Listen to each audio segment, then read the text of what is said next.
बिस्मिल्लाहिर्रहमानिर्रहीम। अस्सलाम वालेकुम। Welcome to all in my YouTube channel learn GK with सोना।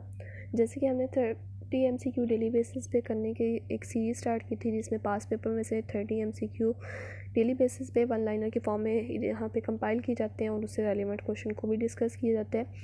आज उसी सीरीज़ का लेक्चर नंबर 4 है, जिसमें मज़ीद 30 question with their explanation and relevant question हम डिस्कस करेंगे। तो स्टार्ट करते हैं क्वेश्चन नंबर 1 से। चच Doab lies between river, Chenab और झेलम के दरमियान चच दोआब होता है। सबसे पहले देख लेते हैं कि दोआब या दोआबा कहते किसे हैं। It is an area between two reverse, दो रिवर्स के दरमियान जो एरिया होता है उसको दोआब या दोआबा कहते हैं। अब इसमें पंजाब की ज़्यादा इंपॉर्टेंट है, आल्दो बाकी भी कोई से दो रिवर के दरमियान जो प्लेस होगी उसको दोआबा ही कहेंगे। तो पंजाब के जो पूछे जाते हैं वो सिंध सागर दोआब के दरमियान बारे में पूछा जाता है। तो सिंध सागर दोआब ये इंडस रिवर और झेलम रिवर के दरमियान है, ठीक है। फिर होता है चच दोआब, तो चच दोआब चिनाब रिवर और झेलम रिवर के दरमियान है। थर्ड नंबर पे आता है रचना दोआब, रचना दोआब रावी रिवर और चिनाब रिवर के दरमियान है। फिर आता है बारी दोआब जो कि ब्यास और रावी रिवर के दरमियान है। इसके अलावा इंडिया में बिस दोआब है। अभी तक तो पेपर में नहीं पूछा गया क्योंकि वो इंडिया में लोकेट करता है, बट अगर पूछा जाता है तो वो होता है बिस दोआब ब्यास और सतलज के दरमियान होता है, ठीक है। तो यानी कि ये काफ़ी हद तक रिवर के नेम से ही रिलेटेड कर रहे होते हैं। लेट सपोज सिंध सागर दोआब, ये Sindh stand for Indus river, ठीक है, और सागर यहाँ पे झेलम के लिए स्टैंड कर रहा है, ठीक है। चच दोआब में CH यहाँ पे चिनाब के लिए और J है झेलम के लिए, ठीक है। फिर रचना दोआब में R stand for Ravi river, चना स्टैंड फॉर जनाब रिवर, ठीक है। इसी तरीके से बारी दोआब में B stand for Beas river और RI यानी कि रावी, ठीक है। तो इस तरह से आप रिलेट करके भी इन्हें याद कर सकते हैं, फिर आपको कोई कन्फ्यूजन नहीं होगी इसके बारे में। नेक्स्ट क्वेश्चन है current secretary general of OIC। OIC बहुत इंपॉर्टेंट ऑर्गेनाइजेशन है। OIC के करंट सेक्रेटरी जनरल है Yousef al Othaimeen. OIC stand for organisation of Islamic conference, इसे अब इस्लामिक कॉन्फ्रेंस की ऑर्गेनाइजेशन कहा जाता है। इसका पुराना नाम था ऑर्गेनाइजेशन ऑफ इस्लामिक कॉपरेशन, ठीक है। समटाइम्स इस तरीके से भी पूछ लिया जाता है कि पुराना नाम क्या था, न्यू नेम क्या था, ठीक है। तो न्यू नेम इसका कॉन्फ्रेंस है, ठीक है, ऑर्गेनाइजेशन ऑफ इस्लामिक कॉन्फ्रेंस, और पुराना नेम था ऑर्गेनाइजेशन ऑफ इस्लामिक कॉपरेशन। इसको रीनेम कब किया गया? रीनेम 2011 में किया गया। ईयर ज़्यादा इंपॉर्टेंट है, फाउंडिंग डेट इंपॉर्टेंट है कि कब इस ऑर्गेनाइजेशन को फॉर्म किया गया, यानी कि ऑर्गेनाइजेशन ऑफ इस्लामिक कॉपरेशन को कब बनाया गया। 25 सितंबर 1969 को ये OIC ऑर्गेनाइजेशन बनी थी। इसका हेड क्वार्टर कहाँ पे है? जद्दा, सऊदी अरेबिया में। मेंबर कंट्रीज़ की तादाद कितनी है? 57, और इसमें तमाम इस्लामिक ममालिक शामिल हैं। तो इस वजह से इससे मुतल्लिक ये भी क्वेश्चन पूछा जा सकता है कि दुनिया में इस्लामिक ममालिक की तादाद कितनी है, तो वो है 57, ठीक है। नेक्स्ट है share of forest area cover forest covered area of the total geographical area of the world, यानी कि टोटल जो जोग्राफिकल एरिया है, जोग्राफिकल एरिया में पूरी ज़मीन आ जाती है, ठीक है, जिसमें पानी, दरख्त और पहाड़ ये सारी चीज़ें आ जाती हैं। तो टोटल जोग्राफिकल एरिया में फॉरेस्ट एरिया का शेयर कितना है, कितने % फॉरेस्ट एरिया मौजूद है, तो वो है 30%, ठीक है। 30% हमारी ज़मीन पे फॉरेस्ट एरिया मौजूद है। नेक्स्ट है focal point of human right organisation is, तो ह्यूमन राइट काउंसिल इस चीज़ को डील कर रही है। Human right council human rights organisation की फोकल पॉइंट है, यानी कि सारे मैटर्स डिस्कस इसी में किए जाते हैं काउंसिल में, ठीक है। मज़ीद ह्यूमन राइट्स से मुतल्लिक जो क्वेश्चन इंपॉर्टेंट हैं वो ये हैं। ह्यूमन राइट्स डे का वो ऑब्ज़र्व किया जाता है 10 दिसंबर को। ह्यूमन राइट वॉच जो कि फाउंड हुई थी 1978 में, और इसका नाम हेलसिंकी वॉच था। हेलसिंकी वॉच ही अभी तक पेपर में पूछा जाता है कि ये किस से डील करती है। तो ये ह्यूमन राइट्स से मुतल्लिक एक ऑर्गेनाइजेशन है जो देखती है कि कहीं पे हकूक़ अगर नहीं पूरे हो रहे तो इन चीज़ों को ऑब्ज़र्व करना हेलसिंकी वॉच का काम होता है। नेक्स्ट है ह्यूमन राइट वॉच, इसको नोबेल प्राइज़ भी मिला था 1997 में। OHCHR ये किसके लिए स्टैंड करता है? तो ये स्टैंड करता है office of the high commissioner for human rights. Next है OHCHR का हेड क्वार्टर कहाँ पे है? जिनेवा, स्विट्ज़रलैंड में। नेक्स्ट है doctor Arif Alvi is the dash president of Pakistan. कितने नंबर पे प्रेसिडेंट बनते हैं? ये 13th प्रेसिडेंट हैं पाकिस्तान के। इन्होंने ओथ लिया था 9 सितंबर 2018 को। इनका प्रोफेशन अक्सर पूछा जाता है, तो ही इज़ डेंटिस्ट और politician by profession. Doctor Arif Alvi के पार्टी का नाम है पाकिस्तान तहरीक इंसाफ यानी कि PTI। नेक्स्ट है first ever nuclear bomb was detonated in, यानी कि पहला न्यूक्लियर बॉम्ब जो डेटोनेट किया गया था, हमला किया गया था, धमाका किया गया था, वो न्यू मैक्सिको में किया गया था। कब किया गया? 16 जुलाई 1945 को। नेक्स्ट है last ruler of Lodhi dynasty is Ibrahim Lodhi. अब इसके बारे में जो फेमस क्वेश्चन है वो कौन से हैं कि ड्यूरेशन क्या है? 1451 से 1526 तक। इससे पहले सादार डायनेस्टी थी और इनके बाद मुग़ल डायनेस्टी। ठीक है। Last ruling family of Delhi सल्तनत। दिल्ली सल्तनत में आगे 5 आ जाती हैं ऑर्गेनाइजेशन डायनेस्टीज़, और उन डायनेस्टीज़ को भी आगे डिस्कस किया गया। लोधी डायनेस्टी इसको फाउंड किया था बहलोल लोधी, यानी कि वो फर्स्ट रूलर थे लोधी डायनेस्टी के। दिल्ली सल्तनत के बारे में जैसे मैंने बताया कि 5 डायनेस्टीज़ इसमें आ जाती हैं, तो कौन कौन सी हैं इसमें? स्लेव, खिलजी, तुगलक, सैयद या सादात और लोधी डायनेस्टी। तो यही 5 जो डायनेस्टीज़ हैं बहुत इंपॉर्टेंट हैं, ये दिल्ली सल्तनत के अंदर आती हैं। स्लेव का दूसरा नाम ममलूक डायनेस्टी भी है। ठीक है। नेक्स्ट है acid presents in the sting of ants. तो आंट के स्टिंग में बाइट करने से जो वो एसिड इंजेक्ट करती हैं, तो वो कौन सा एसिड होता है? वो होता है फॉर्मिक एसिड। इसको याद रखने का आसान तरीका है कि आंट्स को यानी कि चूंडियों को साइंटिफिक नेम है फॉर्मिसिडाई या फॉर्मिका भी इन्हें कहा जाता है। ठीक है। तो फॉर्मिका याद रखेंगे तो आपको ऑटोमेटिकली याद रहेगा कि आंट फॉर्मिक एसिड इंजेक्ट करती हैं या फिर उनमें फॉर्मिक एसिड मौजूद होता है। नेक्स्ट है in the entire government of 1946 sorry 1946 the ministry of finance was placed under the Liaquat Ali Khan. Liaquat Ali Khan के अंडर ये मिनिस्ट्री ऑफ फाइनेंस दिया गया था, यानी कि मिनिस्ट्री ऑफ फाइनेंस किसके अंडर थी? लियाकत अली खान के अंडर। 1946 में इलेक्शंस हुए थे, जिसके बाद लियाकत अली खान को फाइनेंस मिनिस्टर बनाया गया था। ये भी पेपर में कई दफ़ा पूछा गया कि पार्टीशन से पहले लियाकत अली खान किस ओहदे पे फाइज थे? तो he was minister of finance before partition. Next है फर्स्ट PM ऑफ पाकिस्तान भी है लियाकत अली खान। लियाकत अली खान की एसेसिनेशन की डेट भी इंपॉर्टेंट है, 16 अक्टूबर 1951। और कहाँ पे इन्हें एसेसिनेट किया गया, शहीद किया गया? तो लियाकत बाग, रावलपिंडी में। लियाकत बाग का एक्चुअली नाम भी इनकी एसेसिनेशन के बाद रखा गया। लियाकत बाग का पुराना नाम था कंपनी बाग। ये ईस्ट इंडिया कंपनी की तरफ से एक गार्डन था जिसको उन्हीं के नाम से मंसूब किया गया था, और यहाँ पे अक्सर स्पीचेस वगैरह होती थी, जिसकी वजह से इसे कंपनी बाग या फिर ये स्पेशली उससे स्पीच वगैरह के लिए था, तो इसे कंपनी बाग का भी नाम दिया गया था। लेकिन लियाकत अली खान की डेथ के बाद इसका नाम लियाकत बाग रखा गया। नेक्स्ट है Liaquat Nehru pact signed in 1950 में ये साइन हुआ था। इसी का दूसरा नाम है Delhi pact. Sometimes Delhi pact पूछा जाता है तो यहाँ लियाकत नेहरू पैक्ट पूछा जाता है, तो दोनों सेम है। पर्पज़ इसका क्या है? To ensure the rights of minorities. अब इसमें चूँकि 47 के बाद बहुत बुरे हालात थे जब पार्टीशन हुई, उसमें लाखों की तादाद में मुसलमानों को का कत्लेआम किया गया। इसी तरीके से बहुत ज़्यादा नुकसान हुआ था। तो इस नुकसान से बचने के लिए दोनों मुल्कों ने बायलेटरल एक पैक्ट साइन किया था, जिसको दिल्ली पैक्ट या लियाकत नेहरू पैक्ट कहते हैं। इसमें दोनों मुल्क के वज़रा ने मिलकर ये डिसाइड किया था।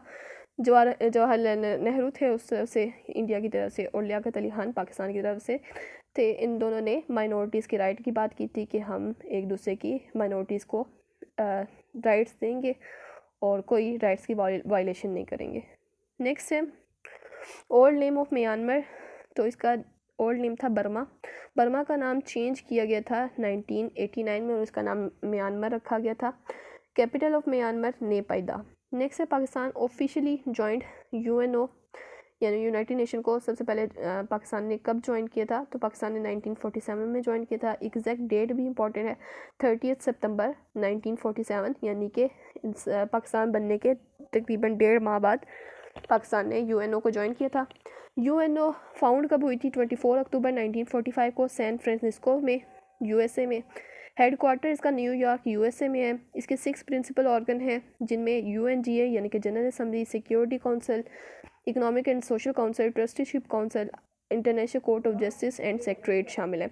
ट्रस्टीशिप काउंसिल ने स्टॉप कर दी है वर्किंग सिंस 1994। और 6 इसकी ऑफिशियल लैंग्वेजेस हैं। ये भी पेपर में पूछ ली जाती है कि कौन सी ऑफिशियल लैंग्वेज नहीं है, तो वो 6 की 6 ही आपने याद रखनी है। France, Arabic, Chinese, English, Russian and Spanish, ये 6 ऑफिशियल लैंग्वेजेस हैं यूएनओ की। नेक्स्ट है Pakistan harvest wheat crop with the first month of Baisakhi mela, यानी कि वीट क्रॉप को हार्वेस्ट करने का, काश्त करने का जो काम होता है वो फर्स्ट मंथ ऑफ बैसाखी मेला में उसकी हार्वेस्टिंग होती है वीट क्रॉप की। ठीक है, वीट ये एक रबी क्रॉप है। हमारे पाकिस्तान में 2 तरह की क्रॉप्स हैं, रबी क्रॉप और खरीफ क्रॉप। तो रबी क्रॉप है, समटाइम इस तरह से भी पूछा जाता है कि which the following is rabi crop और खरीफ क्रॉप, इस तरीके से पूछा जाता है। तो ये वीट रबी क्रॉप है। रबी क्रॉप मज़ीद देख लेते हैं कि रबी क्रॉप में वीट, टोमेटो, तंबाकू, potato, onion, gram, garlic, coriander and barley, ये चीज़ें शामिल हैं रबी क्रॉप्स में। और इनका जो सोइंग सीज़न है वो अक्टूबर से दिसंबर में ये इनको लगाया जाता है और इनकी काश्त अप्रैल और मई में होती है। नेक्स्ट है country recently declared 2019 as year of tolerance. तो यूएई ने 2019 को अपने लिए ईयर ऑफ टॉलरेंस कहा है। नेक्स्ट है Faiz Ahmad Faiz was arrested in Rawalpindi conspiracy case in 1951। Faiz Ahmad Faiz ये रावलपिंडी कॉन्स्पिरेसी में इन्वॉल्व पाए गए थे, इस वजह से इन्हें अरेस्ट किया गया था 1951 में। अब रावलपिंडी कॉन्स्पिरेसी क्या थी? ये कॉन्स्पिरेसी कहते हैं किसी भी प्राइम मिनिस्टर की गवर्नमेंट को गिराने की कोशिश, तो उस टाइम पे लियाकत अली खान को असैसिनेट करने की मुख्तलिफ साजिशें हो रही थी। उसके पीछे यानी कि फैज़ अहमद फैज़ को भी इन्वॉल्व पाया गया, जिसकी वजह से इन्हें अरेस्ट किया गया था। इसके अलावा इनके बारे में जो फेमस क्वेश्चन है कि 1911 में सियालकोट में कौन से फेमस शायर की पैदाइश हुई? तो हमें तो सियालकोट में जब पहला नेम ज़हन में आता है तो वो शायर मशरिक़ अल्लामा इकबाल का आता है। तो इसके साथ आपने ये भी याद रखना है कि फैज़ अहमद फैज़ भी सियालकोट में पैदा हुए थे। इनकी डेथ भी लाहौर में हुई थी 1984 में। इन्हें लिनन प्राइज़ भी दिया गया था लाहौर में। यहाँ पे ईयर गलत मेंशन हो गया, नीचे से लिखा हुआ है, ठीक है, got Lenin prize from Russia in 1962। In Lahore नहीं है, ये डेथ ही का अगेन लिखा गया। तो ये रशिया की तरफ से या यूएसएसआर की तरफ से इन्हें 1962 में लिनन प्राइज़ दिया गया था। और इसके बाद इन्हें 1990 में यानी कि इनकी डेथ के बाद निशान इम्तियाज़ भी दिया गया था, यानी कि इन्हें पोस्टमसली माना गया था, इनकी वर्किंग को सराहा गया था। उसके बाद फिर इन्हें निशान इम्तियाज़ दिया गया 1990 में। नक्शे फ़रियादी एक फेमस कलेक्शन है फैज़ अहमद फैज़ का अक्सर पेपर में पूछा जाता है कि नक्शे फ़रियादी ये किसकी बुक है? फैज़ अहमद फैज़ की। नेक्स्ट है which is not the social issue of Pakistan. तो कॉन्स्टिट्यूशनल क्राइसिस ये एक सोशल इशू नहीं है, क्योंकि ये पॉलिटिकल इशू है। ठीक है, when wicketkeeper bails out the wicket and batsman did not go for a run, then type of run is called stump out इसे कहते हैं। ठीक है, तो 2 तरह के रन होते हैं। अगर इनको उर्दू में समझ लें तो आप इजीली इसको आइडेंटिफाई कर सकते हैं कि कौन सा रन आउट है और कौन सा स्टंप आउट है। रन आउट तो जैसे नाम से ही जाहिर है कि बैट्समैन ने रन बनाने के लिए आगे गया और विकेट कीपर या किसी ने भी उसको विकेट को ब्रेक कर दिया। ठीक है, तो उस सूरत में रन आउट होगा। लेकिन स्टंप आउट क्या है कि स्टंप आउट में बैट्समैन इस गर्ज से आगे पीछे नहीं हुआ कि वो रन बनाएगा। ठीक है, लेकिन उसकी जो पोजीशन है वो जो ठीक नहीं है, यानी कि वो आगे पीछे हुआ ज़रूर है लेकिन वो रन बनाने के लिए अपनी जगह से नहीं मूव किया हुआ। तो इस सूरत में विकेट कीपर को चूँकि ज़्यादा पता होता है कि बैट्समैन अपनी सही पोजीशन में है या नहीं है, तो विकेट कीपर फिर जब इस तरह से आउट करता है यानी कि विकेट ब्रेक डाउन कर देता है तो उसको स्टंप आउट कहा जाता है। ठीक है, तो यहाँ पे मेरे हमें मेजर डिफरेंस समझ आ गया होगा। तो यहाँ पे जैसे उन्होंने कहा कि batsman did not go for a run, यानी कि यहाँ पे जाता नहीं है रन बनाने के लिए, और इस सूरत में जो आउट होता है वो स्टंप आउट कहलाता है। अब दूसरा इसमें डिफरेंस ये भी है कि जो रन आउट होता है वो कोई भी प्लेयर कर सकता है दूसरी गेम का, ठीक है, दूसरी टीम का, और जो स्टंप आउट होता है वो विकेट कीपर ही करता है। ठीक है, तो यहाँ पे 2 निशानियाँ होगी कि विकेट कीपर ने उसकी विकेट गिराई है, दूसरा ये कि बैट्समैन वहाँ पे गया भी नहीं रन के लिए। ठीक है, तो ये स्टंप आउट कहलाएगा। नेक्स्ट है डॉक्टर अब्दुल सलाम, यहाँ पे स्पेलिंग मिस्टेक हो गई है, सलाम में ए आता है।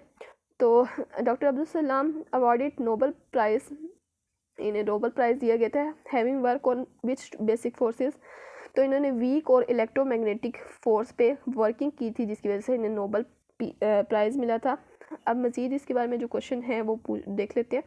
डॉक्टर अब्दुल सलाम ये फर्स्ट पाकिस्तानी है जिन्हें नोबल प्राइज़ दिया गया। ये एज इट इज़ पेपर में कई दफ़ा पूछा जा चुका है कि who is the first Pakistani to receive Nobel prize. तो ये हैं डॉक्टर अब्दुल सलाम। फिर पूछा जाता है कि कब दिया गया, 1979 में इन्हें दिया गया, और किस फील्ड में दिया गया, तो इन्हें फ़िज़िक्स की फील्ड में दिया गया था। इन्होंने ग्रेजुएशन कहाँ से की थी, लाहौर में की थी, और पीएचडी कहाँ से की थी, ये भी पेपर में पूछा जा चुका है। तो यूनिवर्सिटी ऑफ कैम्ब्रिज से, जो कि यूके में है। अक्सर ये इंपॉर्टेंट यूनिवर्सिटी है, इनका ये भी पूछ लिया जाता है कि किस मुल्क में है। तो यूके में ये यूनिवर्सिटी है, वहाँ से इन्होंने पीएचडी की थी 1952 में। नेक्स्ट है to make an uncharge particle uncharge object to have an negative charge we must add some electron. सबसे पहले आपको ये चीज़ पता होनी चाहिए कि इलेक्ट्रॉन का साइन कौन सा होता है, नेगेटिव, ठीक है। तो नेगेटिव साइन होने की वजह से ये जिस तरह पे भी जाएंगी वो उधर नेगेटिव चार्ज लेके जाएंगी, ठीक है। तो यानी कि किसी भी चीज़ को हमने अनचार्ज ये नेगेटिव चार्ज बनाना है, तो उसके लिए हम किसी भी चीज़ में वो इलेक्ट्रॉन की तादाद ऐड कर देते हैं, जिसकी वजह से उनके ऊपर नेगेटिव चार्ज आ जाता है। तो क्वेश्चन भी यही था कि हमें क्या चीज़ ऐड करनी पड़ेगी किसी भी ऑब्जेक्ट को नेगेटिव चार्ज के साथ बनाने के लिए, तो या नेगेटिव चार्ज उसका बनाने के लिए, तो उसके लिए हमें इलेक्ट्रॉन्स को ऐड करना पड़ेगा। इलेक्ट्रॉन का होता है नेगेटिव चार्ज। जब हम इलेक्ट्रॉन को ऐड करते हैं किसी भी एटम में, तो वो उसका चार्ज भी नेगेटिव हो जाता है। इलेक्ट्रॉन को डिस्कवर किसने किया था, जे थॉमसन ने 1897 में। नेक्स्ट है कदम गाँव ऑफ मौला अली ज़ियारतहा, लोकेटेड इन हैदराबाद, सिंध में लोकेट करते हैं कदम गाँव ऑफ मौला अली। नेक्स्ट है इन 1946 विच ऑर्गेनाइजेशन प्रोपोज्ड है यहाँ पे, propose elimination of nuclear weapon, यानी कि न्यूक्लियर वेपन को एलिमिनेट करने के बारे में किस ऑर्गेनाइजेशन ने प्रपोज किया था कि न्यूक्लियर वेपन को कम से कम यूज़ किया जाएगा, यानी कि कोई इस तरीके से फजूल इसका यूज़ नहीं किया जाएगा। तो जनरल असम्बली ने ये कहा था कि एलिमिनेट कर दिया जाएगा न्यूक्लियर वेपन के यूज़ को। मज़ीद इसके बारे में क्वेश्चन देख लेते हैं कि यूएन जनरल असम्बली ये 6 प्रिंसिपल ऑर्गन में से है। यूएनजीए फाउंड हुई थी 1945 में। प्रिंसिपल ऑर्गन में पहले भी अपनी 1-2 वीडियो में बता चुकी हूँ कि प्रिंसिपल ऑर्गन की फाउंडिंग डेट वही है जो कि यूएनओ की फाउंडिंग डेट है, यानी कि ईयर पूछे जाते हैं तो 1945 में ही ये प्रिंसिपल ऑर्गन भी बने थे, ठीक है। हेडक्वार्टर सबका न्यूयॉर्क में है प्रिंसिपल ऑर्गन में से, सिवाय आईसीजे का हैग नीदरलैंड में है, ठीक है। Current president of UNGA Abdulla Shahid हैं, 76th प्रेसिडेंट हैं, और इनकी हर साल मीटिंग होती है और हर साल फिर प्रेसिडेंट भी चेंज हो जाते हैं, और ये मीटिंग होती है सितंबर में, और सितंबर से पहले ही नए जनरल असम्बली के प्रेसिडेंट सेलेक्ट हो जाते हैं, ठीक है। तो यानी कि अब दोबारा जब होगी मीटिंग तो अब 77th सेशन होगा और उसमें भी प्रेसिडेंट चेंज हो जाएंगे। अब अब्दुल्ला शाहिद के बारे में भी क्वेश्चन पूछे जा सकते हैं। तो इनका ताल्लुक़ मालदीव से है और ये पॉलिटिशियन थे मालदीव के और फॉरेन मिनिस्टर भी थे मालदीव के। नेक्स्ट है Sohni Mahiwal is associated with, तो इस जो किस्सा कहानी का ताल्लुक़ है वो चिनाब रिवर से है। किस्सा सोनी महिवाल ये लिखा किसने था, हाशिम शाह ने। हाशिम शाह ने इसके अलावा भी 2 फेमस किस्से लिखे हैं, ससी पुनो और शीरी फरहाद। नेक्स्ट है हिरन मीनार इज़ लोकेटेड इन शेखुपुरा, बहुत फेमस क्वेश्चन है। हिरन मीनार ये किसने बिल्ड किया था, एम्परर जहांगीर ने, मुग़ल एम्परर जहांगीर की बात हो रही है। और ये किस वजह से किया था, इनकी मानसी राज नाम से एक फ़ेमस हिरन थी जो कि इनको बहुत ज़्यादा अजीज़ थी, क्योंकि वो इनके शिकार में हेल्प करती थी। इस वजह से उन्होंने वो चूँकि यहाँ पे ही कहीं गुम हो गई थी, इसकी वजह से यहाँ पे शेखुपुरा में उन्होंने हिरन मीनार बनवाया था। रियल नेम जहांगीर का क्या है, नूरुद्दीन सलीम।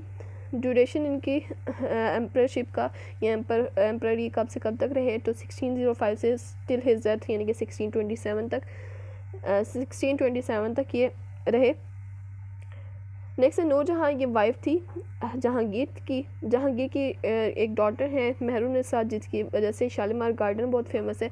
इन्होंने ये शालीमार गार्डन अपनी बेटी मेहरुन्निसा के लिए बनवाया था।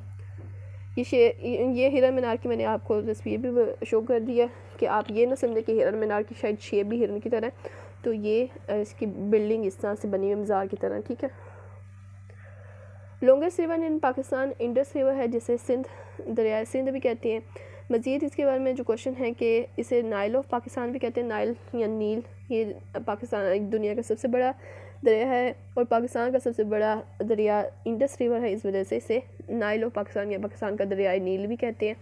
इसके अलावा इसे अबासीन भी कहते हैं।